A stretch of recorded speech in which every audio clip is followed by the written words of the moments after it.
you. Okay, we have some minutes from the previous meeting. Any comments on them? If you've got anything, I'll make a motion to approve. Me, a second. Mike? Yes. EJ? Yes.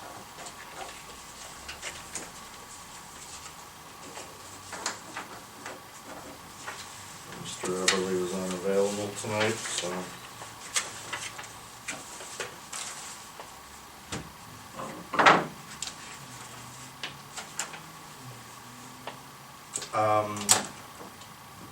Cindy Tomasic to discuss this, can we get to maybe these fellows first here? This is a distinct proposal. With you, we might have a longer discussion. Sure. So, Jeff Heinrich? Yes? Yes. Okay, from NOPEC, Yes. and Caitlin Albright was, Yes, correct. yeah. And we're to discuss a no-knock policy, I believe? Yeah, it's called the Do Not Knock program. It's a free program for NOPEC member communities. And the main purpose is just to protect residents, mainly seniors, from unwanted for-profit solicitors that usually end up intimidating and taking advantage of residents. So, like I said, it's a free program, and when a community joins the Do Not Knock program, residents can add their address to a registry, which is then given out to for-profit solicitors who obtain a permit to canvass their area. This does not apply to nonprofit organizations, so such as political canvassing, religious organizations, and Girl Scouts selling cookies. They can still knock on doors. Solicitors, School fundraisers. exactly, stuff like yes. that, Solicitors do not have access to any of the personal or contact information of your residents. All they get is a list of addresses that they are to avoid. NOPEC maintains the registry. We take in all of the sign-ups, we update the list once a week, and send it right back to you to hand out to the solicitors. So it's really not much work to do on your end. We only reach out to the residents who sign up once a year, and that's simply to ask if they need new window clings, and to see if they've moved or changed addresses and need to be taken off of the registry. And our goal here is just simply to keep residents safe, and to let them make their own decisions based on facts when it comes to utilities, internet, cable, things like that, instead of just high-pressure sales tactics. So I have a few folders of... But you're not limited to utilities and... Correct. Okay. Yeah. I have a few folders Thank you. of informational materials. You're welcome. There you go. There you go. Is there usually one more here? John's absent. Okay, do you want me to leave one Yeah, for you guys? yeah. I'll leave that up to you. There are quite a few informational materials in there. One of them, the brochure that says Saving Your Community, that outlines the whole process from start to finish, from when you pass legislation until somebody signs up. Paper clipped to the front is a window cling and my business card in case you have any questions. The window cling, we give 2 of those to every resident who signs up. And it says Do Not Knock, as part of the Do Not Knock program, so solicitors know. There's also a postcard in there. It shows what exactly residents fill out when they're signing up. That's a prepaid postcard, so they can just fill it out and send it right in to us. Or they can sign up at blockthenknock.com. And the only reason we ask for email address and phone number is so we can reach out if we have any problems or the yearly follow-up. And then there's a couple sheets in there. There's sample legislation, so it'll show you, it's pretty much fill in the blank. You just fill in the information for your community and go from there. And then there's also an example of the PUCOs, the Public Utility Commission's complaint file. So if any energy organization is not following the Do Not Knock program, you can file a complaint using that. Maybe you've talked to Nancy in the office here, and she let you know that we do have a transient vendor permit that we've had in place for a long time, 30 years probably. Problem is we don't, it's always after the fact. It's always after the fact. And we've issued a few of them over the years, but it's infrequent. I guess coincidentally, we are getting some calls right now, Okay. so I think you're timely with that. But, and we can, you said you're gonna give us weekly updates, so if Mhm. these vendors continue to do business in the township or attempt to do business, we can find them and Absolutely. get them in our, with the permit. Yeah, when you have transient vendors, do they have to come to you to get a permit? Yeah. beforehand? They're supposed to. Yes. Got it. It's always after. Nobody does, but It's always they're after the supposed to. fact. It's Well, always after the one fact. of the things that we've heard from other do not knock communities is if somebody still knocks on a resident's door and they're a part of the do not knock program, they can either call the township or the city or their non-emergency police number and report that person. We strongly encourage that. So if a solicitor Yeah. comes and doesn't get a permit, you'll know. I wanted to work together like that. Absolutely. Yeah. I know that I've, some residents who've had some real issues with, especially, it seems to be in the remodeling or construction area. Mhm. Not to go into too much detail, but there's a couple of real offenders that are really super aggressive, especially if it's a senior citizen or, somebody, we had a case where there was a gentleman who had a stroke not too long ago and really didn't understand what was going on. And they, they're pretty aggressive even with those people. Yeah, that's who we're looking to protect with this program. A lot of people don't even have a chance to read the terms and conditions to what they're signing. They don't get a chance to do that before they're pressured into signing a contract. So. How else do you get this information to the residents? We will attend any events in your community with a do not knock booth to explain the program to residents and get people signed up. Explain this community events thing, because we don't do that anymore. Oh, you don't? Yeah, nobody really does lately. A long time ago. Yeah, in the future when we get back to that. So that we have social media posts that we target to your area promoting the program. And no door to door. No, absolutely not. No, NOPEC is not legally allowed to go door to door, and even if we could, there's only 2 people on the community outreach team, and we don't have the time. We can put this in like a resolution form. Maybe I'm thinking Fred will do that for the next meeting. Absolutely. And we're back here in a short 2 weeks. It sounds like this will work well with our transient vendor thing. Yeah, we can get it on the Awesome. website to get some exposure. That would. Yeah, would you be able to send me a copy of the resolution beforehand? Yeah, we'll start, we'll see, apparently you've given us a sample. on it. Yeah, it's pretty simple. It's just a fill in the blank with your community That's name. pretty much what we'll do. We'll send it to you and we'll put it on the agenda for the next meeting. Perfect, and So- if you'd like me to come back, or either of us to come back for the next meeting to answer any questions, just let us know. If there are any, we certainly will. Awesome. We certainly will. Thank you. No problem, thank guys you. for coming. Thank you. Can I get a copy of that? Absolutely, here. Also, we have our General Assembly coming up in November. Mailing's going out tomorrow. I was just giving an FYI if John was here. He's our point of contact, being the chairman. So it'll go to him this year. The General Assembly will be remote. You'll log onto a computer with a special access code and then vote however you'd like. You guys are great about getting your proxy in and everything. I so. think Nancy told us all, has Yeah. been our designee for a few years, and I know Perfect. she's attended most of those.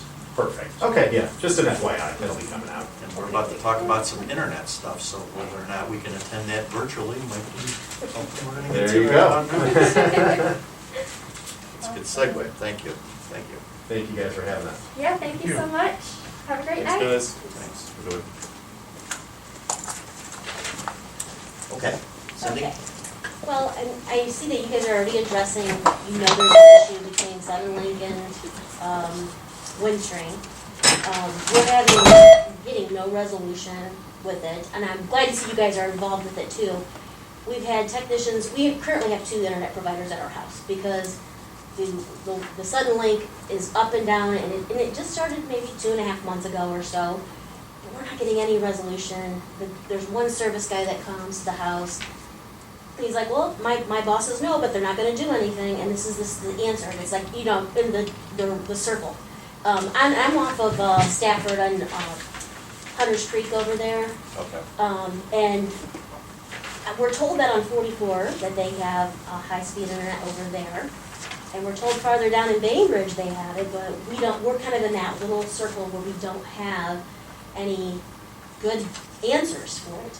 We did switch over to Windstream, so now we have both of them, but we can only get 6 megabytes because so many people have switched over that they don't have enough capacity on the, whatever it's called, the pole. I don't know what the exact technical terms, but I just don't know what, we're just like at a loss of what to do.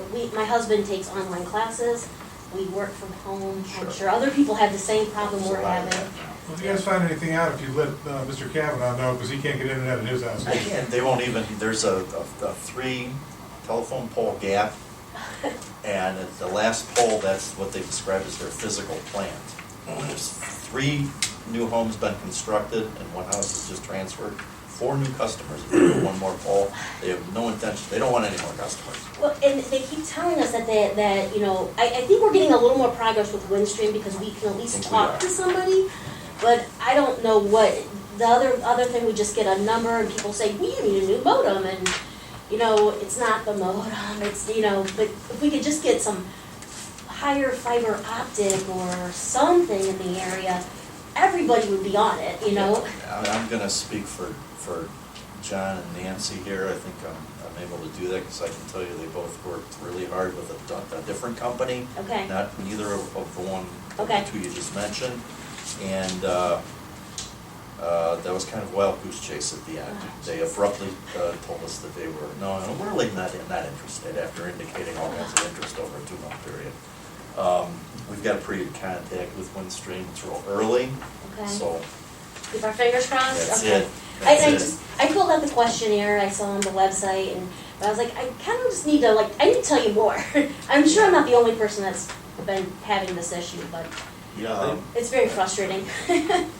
Windstream has, they've run fiber optic line in parts of the township. It's not operational yet. I know it runs on Washington Street. I know it runs on Taylor May, and there's other parts of the township where they've run it.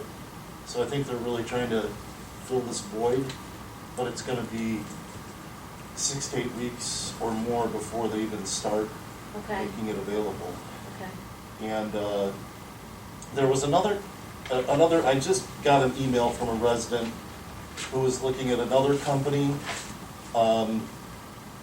Supposedly, they had told her they'd be willing to come into this area, but I haven't spoken to them or know any details. Okay. You know, maybe there might be more coming out about that. Okay. You're in Hunters Creek? Yeah, I'm in Hunter Street. Yeah, see, that's usually what they're looking for, is something more densely populated. Yeah.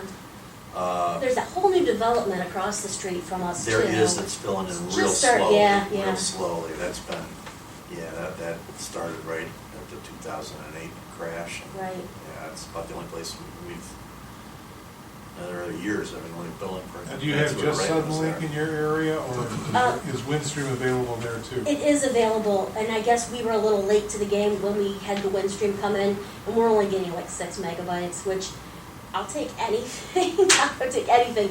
But with my husband having a streaming class, it means keep your fingers crossed and hope that it's enough for the night, to get through.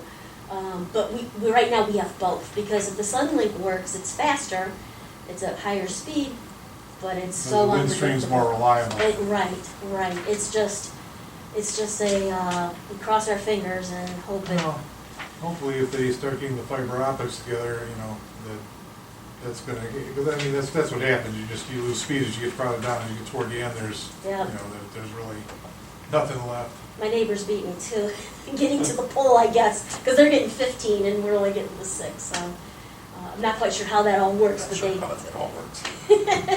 Yeah.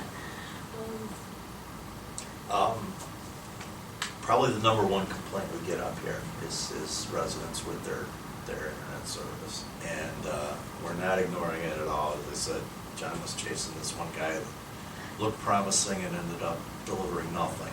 Yeah. And Windstream, there's a chance here we might be Okay. breaking some ground. Okay. Suddenlink, my comment would be, as I said, I don't think they want any more customers, and I don't think they mind if their current customers leave. Yeah. It just seems to be. Yeah. I'm surprised we have anything up here at all, I mean, the Suddenlink has been sold so many times, Yeah. Last bill, I think I'm paying some company in Texas now that owns them. And it's, they have one guy that comes and does all the repairs in this area. And, you know, I told my husband, because I was home the one time, I said, well, he wasn't a pleasant guy to deal with. Well, he found out a little more why. The guy lives in Virginia, and he services this area, lives in a hotel. I was like, well, no wonder he's in a bad mood. But I just wanted to, you know, bring it up, and I know you guys are working on it. As I saw the flyer out, or the questionnaire, and filled it out, and Yeah, And we're using that as we talk to these companies, because some of those responses to some of those questions were overwhelming. you Yeah. know. And we had 800 responses so far, just in the, how long has it been up? 2 weeks It's been maybe? 2 weeks now, I think, yeah. We've had over 800 responses, like, Yeah. and that was right away.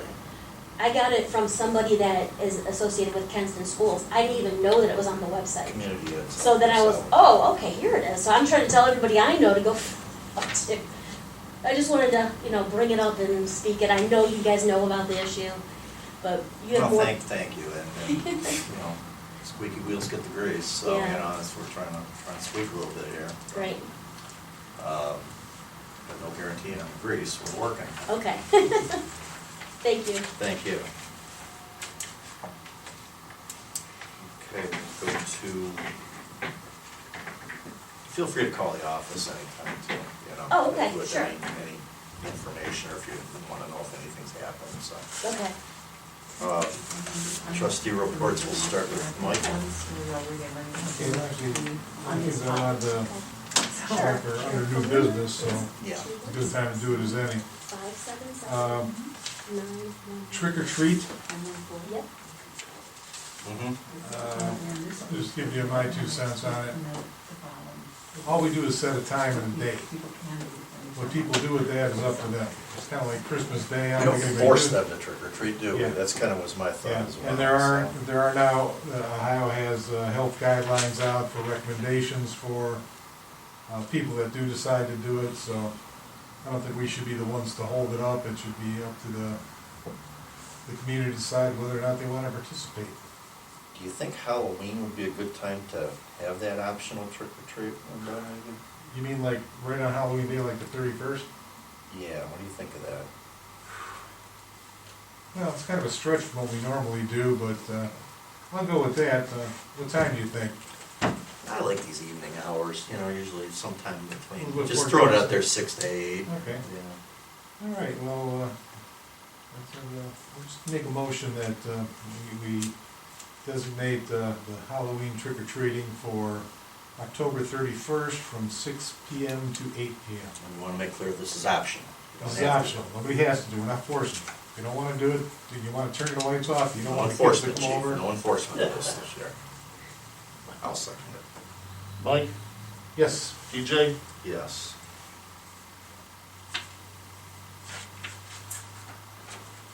you know, it's like when PJ's, I've kind of been working with Jane on the proposed amendment. And it's pretty straightforward what we're doing.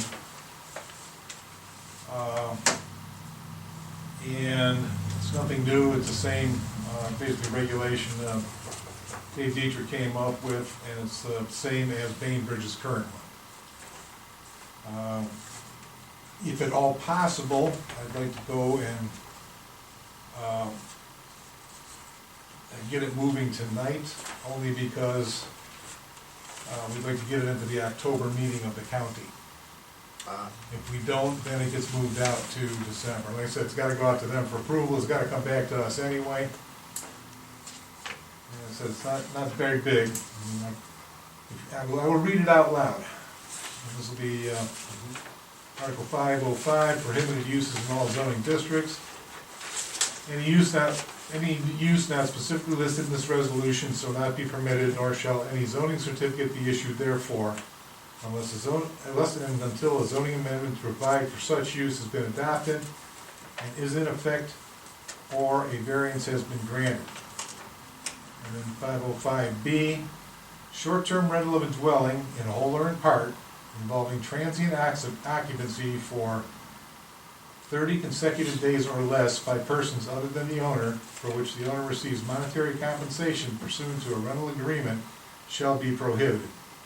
This shall not apply to a bed and breakfast for which conditional zoning certificate has been issued, as set forth in this resolution. Yeah, and, so, as Mike pretty clearly alluded to, this applies to essentially B and Bs or short-term rentals as we're terming it there. Changing the definition of lot width. I'll just read I'll the read whole, that. read the whole sentence, yeah. I'll read that since my eyes are better than yours. Originally, it said the shortest distance that occurs between the side lot lines of a lot measured continuously anywhere between the front lot line and the actual building setback line. We're revising that to remove the word setback. So it'll be anywhere between the front lot line and the actual building line.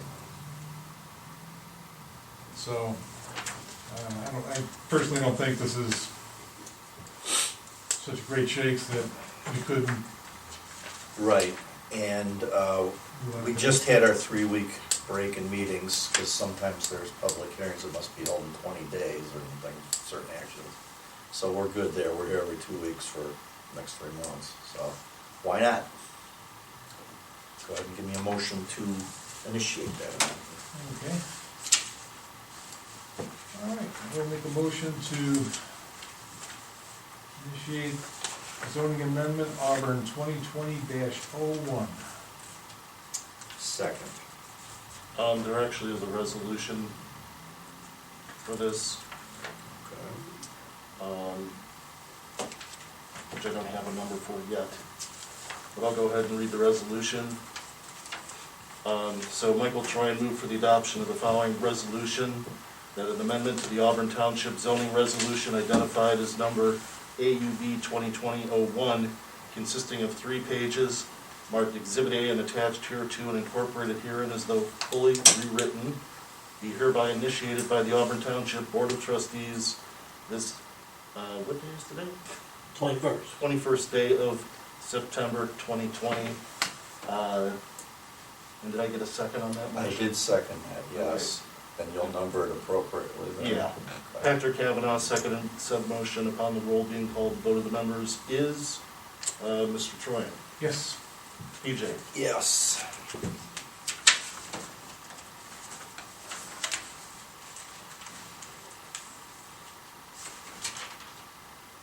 Okay. That was all I needed to go through.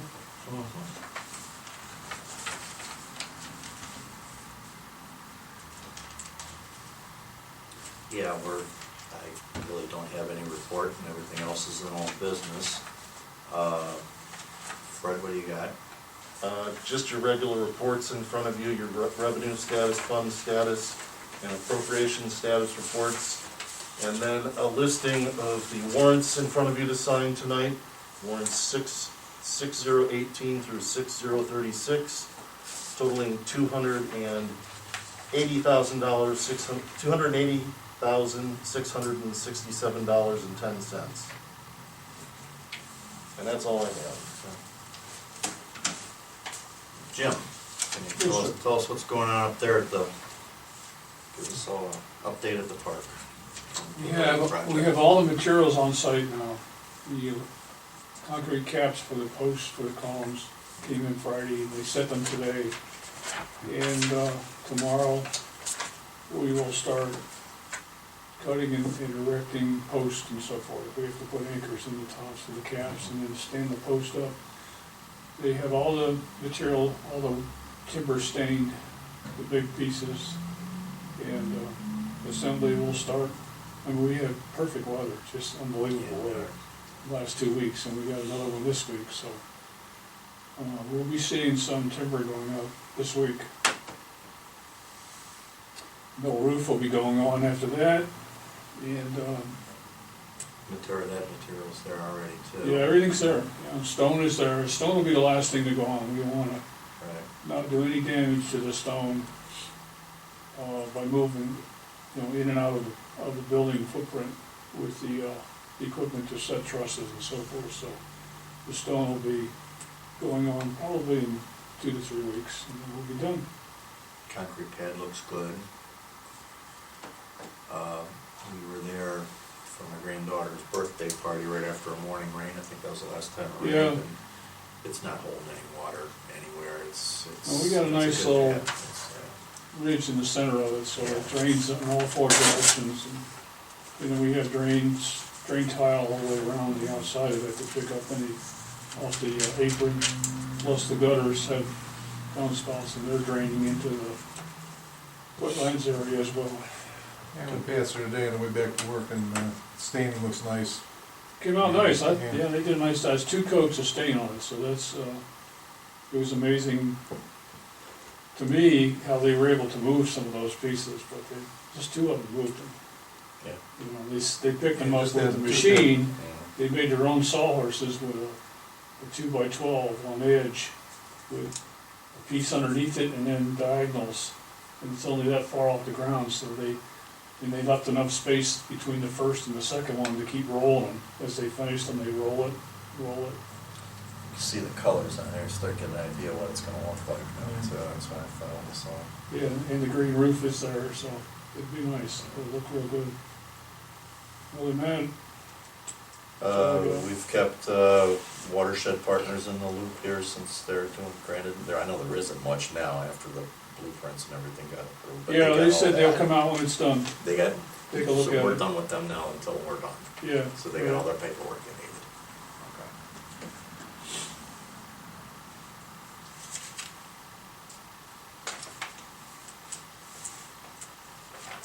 Okay, thank you, Jim. Yes, sir. At this point, I'd like to remind folks that we've got a couple of levies for your consideration this year as road 1 mil renewal and a fire levy additional with, as stated up here in the past, that the purpose of it primarily is increased staffing to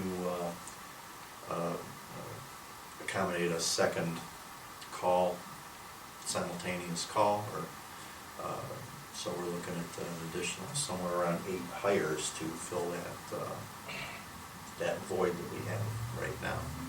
And asking for residents' consideration on that. Anything you want to add to that, Chief? Yeah, I've got my report if you want. Okay.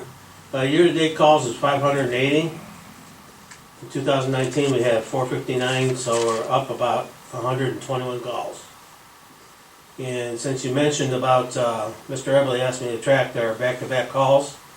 Year-to-date, our double calls are 92. Triple calls is 15. Quadruple calls is 4. Quadruplets, 5. 116 total. That's about 20% chance of having a multiple call over that period. So it's definitely increasing.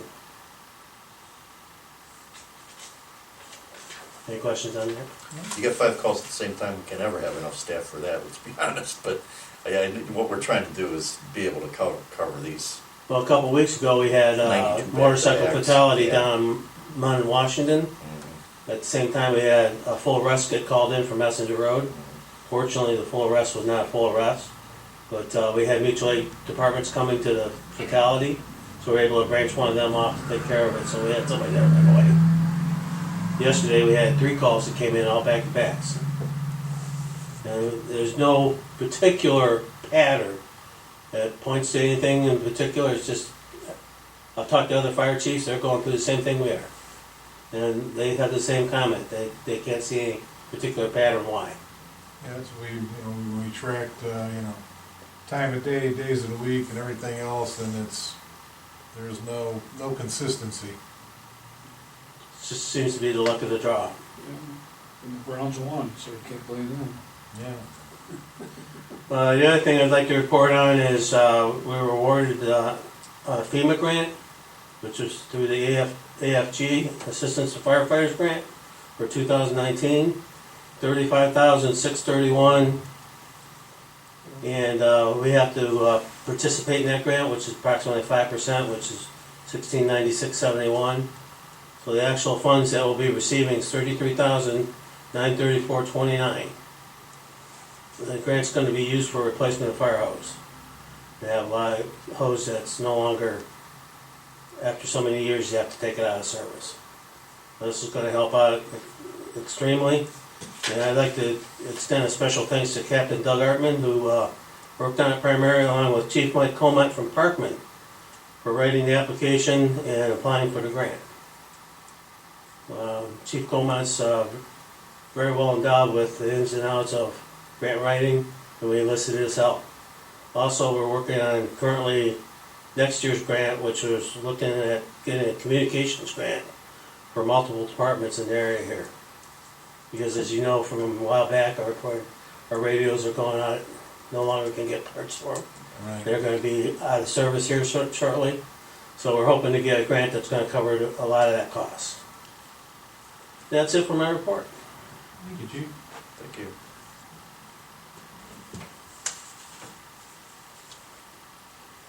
Okay, large item trash day, we did that last, week ago Saturday, I guess it was. I would say, what, 3/4 of the usual response, Fred, would you say? Yeah, we usually have about 120 or so. This year we had about 75 seniors and paying customers, and then probably about 15 people that had just tires. So A lot of trailers this between year. 80 and 90, yeah, we had a lot of trailers. A lot of pickups with full pickups and a trailer behind them.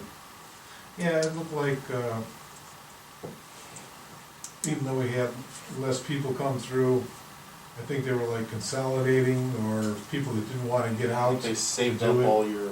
That's what I think too, I Okay. think, that's it. And this was the year of basketball hoops. Each year we usually have one item that Yeah, almost that was everybody a- brings in. Surprisingly large number of those.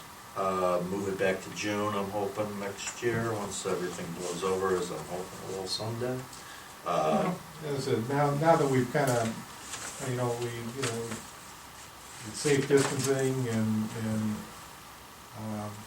I think that now, yeah, we can go back to normal schedule, cause this was kinda like, I think we could've done the normal schedule before in hindsight, Well, but a it lot was of town, it was a yeah, little sketchy back then. I did some research, and some townships did theirs right on schedule. Some did what we did, and put it off until it made a little bit more sense, or people knew what was going on. Some of them out and out canceled. So we kinda hit the middle on that. I'm glad we did. It felt good to do something, I gotta say. Yeah. It felt good to do something. Well, when you look at the amount of stuff that, would have ended up probably someplace not as conducive to the township as dumpsters, that's a lot of garbage. I'm gonna say that maybe, as we get towards the end of this project up there, Jim, I gotta think we got 27 acres, we could socially distance a few people, maybe have a little grand You opening think? up there, Yeah, yeah, it's only a mile around the perimeter. yeah. I measured it. So at any rate, it's been, a difficult year, but, it did feel good to do something that we normally do. Yeah, some amount of normalcy for a change. All right, I'll take a question, if we got one. Go ahead. Okay, hope you can hear me using masks in order to talk through. Fred, what was warrant 6031, 21st Century Media? That was for legal advertising in the News Herald. In the news, okay, Yeah. News Herald. When did that, could I ask when that appeared? I couldn't tell you offhand. It was more than one ad. I'd have to get you that information. Okay, so have you used, was that the only time you used News Herald this year? No, we use them all the time. Cool, thank you. Yeah, sure. Anybody else? Thank y'all for coming. All right, we'll do adjourn. Second. Mike, Yes. DJ? Yes. 8:05.